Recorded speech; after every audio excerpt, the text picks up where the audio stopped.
दरवर्षीप्रमाणे याही वर्षी स्वाद मसाल्याचा मिरची उत्सव सुरू झालाय।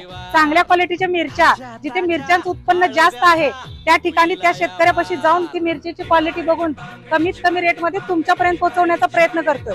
तुम्हाला या ठिकाणी अनेक प्रकारच्या मिरच्या बघायला मिळतील। त्यामध्ये बेडगी असेल, काश्मीरी असेल, लवंगी असेल, संकेश्वरी असेल, गुंटूर असेल। आणि याही वर्षी माझा मसाला कलर, तिखट, टेस्ट वर्षभर टिकून राहिली पाहिजे म्हणूनच तुमच्यासाठी घेऊन आली आहे या सर्व मिरच्या।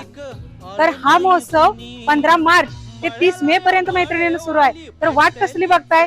जवळ तुम्हाला जी सोयीस्कर असेल त्या शाखेला जावा आणि तुम्हाला असणारी मिरची खरेदी करा।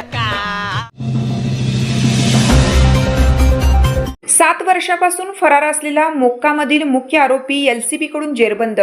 सांगली पोलिसांची मोठी कारवाई। विश्रामबाग पोलीस ठाण्याच्या हद्दीत 7 वर्षापूर्वी जॉय ग्रुपच्या वर्चस्व वादातून झालेल्या खळबळजनक महेश नाईक खून प्रकरणातील आणि मोक्का गुन्ह्यातील गेली 7 वर्ष फरार असलेला मुख्य आरोपी गोपाळ संगाप्पा पुजारी वय 29 राहणार रेवनाळ तालुका जत सध्या राहणार कराड याला स्थानिक गुन्हे अन्वेषण शाखेच्या एलसीबी पथकाने आष्टा येथून शिताफीने अटक केली। दिनांक 10 एप्रिल 2019 रोजी रात्री 9:15 सुमारास सांगलीतील जुना धामणी रोड महावीर कॉलनी येथे जॉय ग्रुपचे वर्चस्व वादातून महेश नाईक याचा चाकूने वार करून निर्घुण खून करण्यात आला होता। या हल्ल्यात गणेश बबलादी हा गंभीर जखमी झाला होता। या प्रकरणी सूरज जगन सहानी यांनी विश्रामबाग पोलीस ठाण्यात फिर्याद दिली होती। या गंभीर गुन्ह्यात एकूण 15 आरोपींचा समावेश होता, ज्यांच्यावर मोक्का अंतर्गत कारवाई करण्यात आली होती। यापूर्वी 14 आरोपींना अटक करण्यात आली होती। मात्र गोपाळ पुजारी हा गुन्हा घडल्यापासून गेल्या 7 वर्षापासून पोलिसांना गुंगारा देत फरार होता।